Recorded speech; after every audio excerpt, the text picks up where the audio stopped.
40 years old this year. So you'll be receiving an invitation to some parliamentary and hopefully sometime towards the end of this year. And we work in about 43 developing countries in both South and Southeast Asia, obviously in Africa, as well as in Latin America. And our funding primarily comes from voluntary contributions from the British public through child sponsorship, primarily. About 70% or 80% of our income comes from that, and a large amount of that income is actually spent overseas. But we are an international federation, and there are 43 different action aids in those countries, and our headquarters are in South Africa. So the UK is a branch of the International Federation. Okay. The big society is central to the values of action aid and to action-based theory of change and how to bring about development in the world. And when we talk about a big society, we see ourselves as a primary, we're in the forefront of the big society. We're a primary example of the big society, particularly in terms of how we value the empowerment of people living in poverty, see that as central to what the big society is supposed to be about. But it's not just about empowering people living in poverty, it's also about establishing the solidarity between people here in the UK and people in developing countries. And that solidarity helping to unleash the power of people in both those societies, in all those societies, so that people can themselves build societies that are fair and equal, and where human rights are enjoyed by people, especially poor people, especially women and children. We see the private sector and development interventions or investments in developing countries as going hand in hand in creating societies that are fair and equal, in helping to create societies that can be robust, in providing for the rights of their peoples. And just a few examples of this. In our own work in the countries where we work with smallholder farmers, helping them to improve their own agricultural practices, helping them to organize cooperatives so that they can claim from government property rights over the land that they till. And as we all know, if you've got property rights, you've got assets, and if you've got assets, you've got a means for creating further wealth. But we're also involved in helping market traders to gain information on the prices of their produce, so that they can gain a better price for the products that they are trading.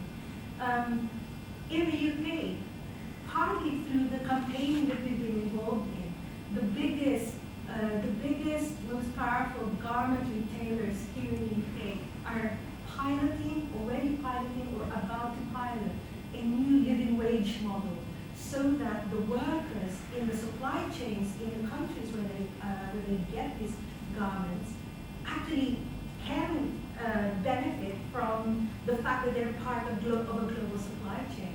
And getting a living wage means, what does that mean? That means their children can go to school, that means they can feed themselves 3 times a day, that means ultimately, hopefully, they can enjoy life better, get a better quality to their lives. But actually, it's in the pursuit of a core business of the private sector that they actually make their biggest contribution to society, to creating societies that are fair and equal. What I mean by this, in fact, in terms of them creating jobs, training, innovation, but most especially in paying their taxes.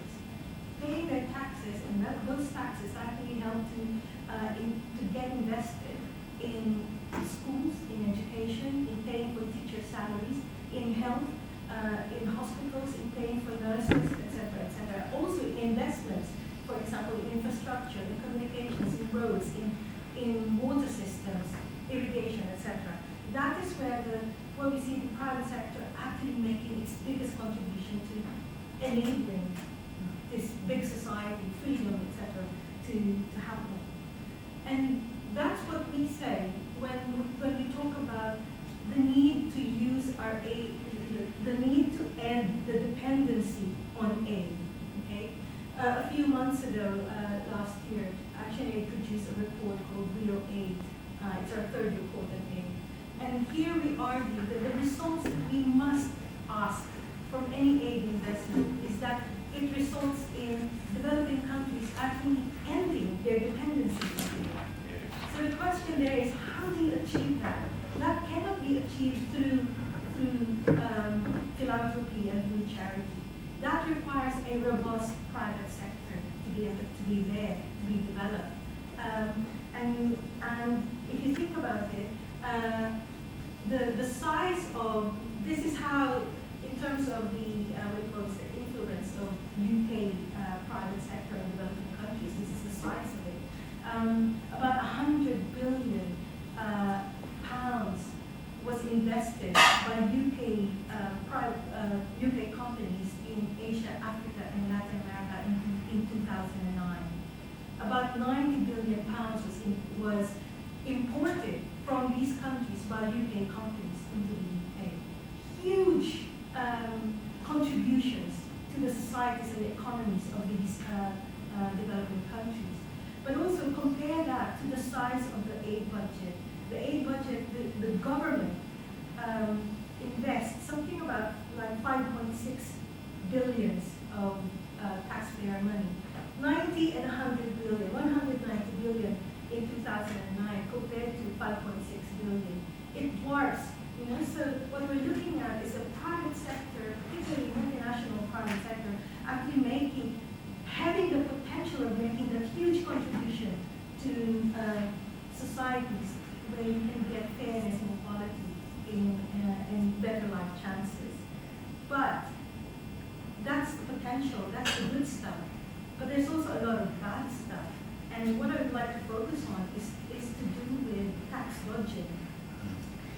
Tax dodging harms societies, and it also harms other entrepreneurs, especially small and medium-scale entrepreneurs and businesses, local native businesses.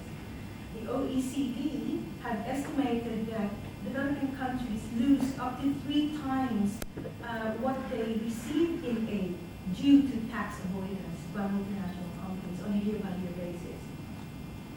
Actually did a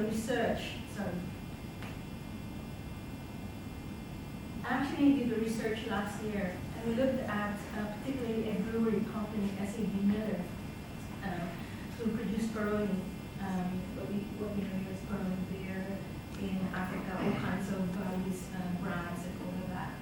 And in our investigation, we found out that in 2007 and 2008 and 2009, SAB Miller did not pay a single penny of tax to the Ghanaian government. It works all over Africa, but we were able to particularly investigate this. Not a single penny over 2 years paid in tax by that company. In the shadows of the brewery, just beside it, there is a small kiosk owned by Martha Lotto.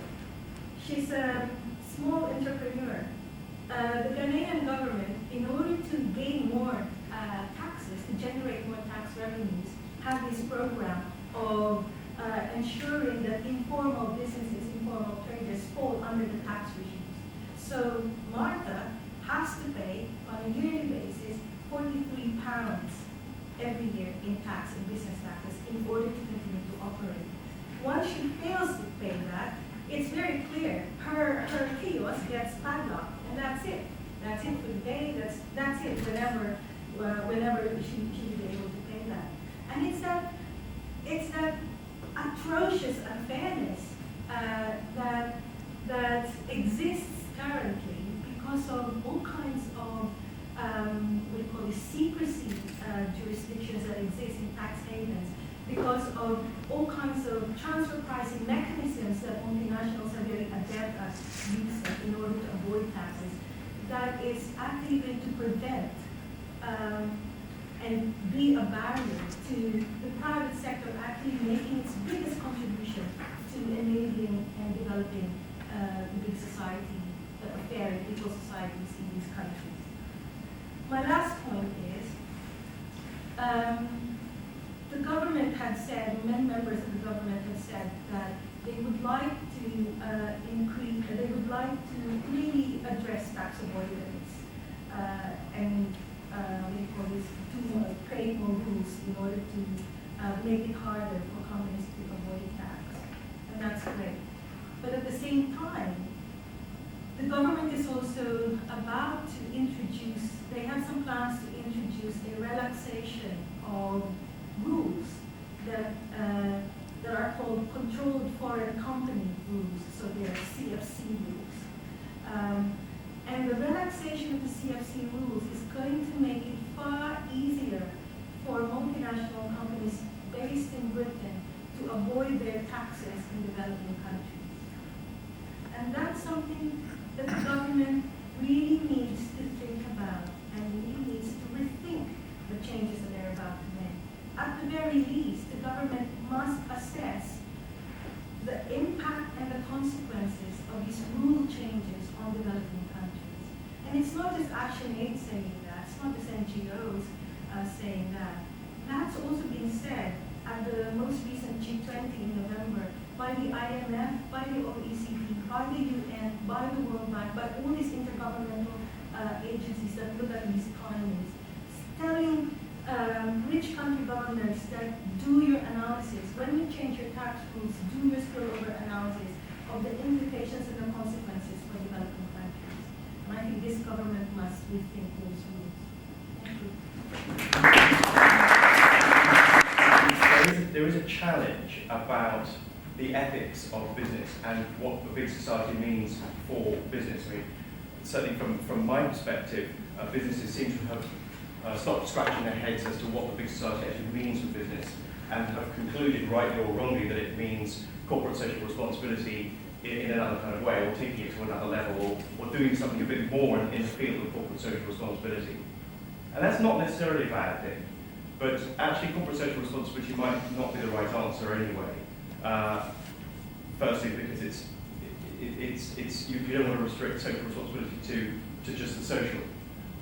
Secondly, you don't want to restrict it just to the corporate. It's actually about responsible and about responsible business and how business behaves in a responsible manner. Corporate social responsibility, or CSR, is a useful reporting mechanism for capturing what a business does, but to have it as the defining mechanism for operating as a business doesn't necessarily work. There's also a debate raging at the moment, and Phillip will be very, very averse in this, about the role of the consumer as complicit in the variable levels of ethics that businesses operate under. And you only have to look at your iPad or your iPhone to get a view of exactly where the balance lies between the ethical stance that you're expecting to hold your products to account for and the price that you're expecting to pay for it. And there are a range of other factors as well, about the desirability of a product and about its the distance from the home country, as it were. It's easier to have as it were, a sort of relative view of an ethical position with regard to individuals if the people are a long way away from you in Africa or Asia rather than the UK. We don't necessarily expect the same standard of living of our own people that we do expect in some of the countries in which we source our products. But Starbucks has taken a view right from the very beginning of the way of its operation that it wants to do things slightly differently. And we try to hold fire to our own feet over this and try to make sure that the way that we behave as a business does stack up, it does measure up against a variety of NGOs and stakeholders' perceptions of what responsible business actually is, such as paying over the odds for coffee. I mean, we source a lot of our main product sources is coffee, and coffee-growing countries are very often poorer countries and have huge challenges, social and economic. So we make sure that we pay over the market rate at every stage for our coffee. We reinvest back into the communities that we purchase the coffee from, both providing healthcare and education and other forms of support. One of the benefits of having a global marketplace is that you actually create a market for a product. Without that market, the products without a market for products, there's nothing to sell. There's no one to sell to. So you can't get that growth in trade rather than aid that you were talking about.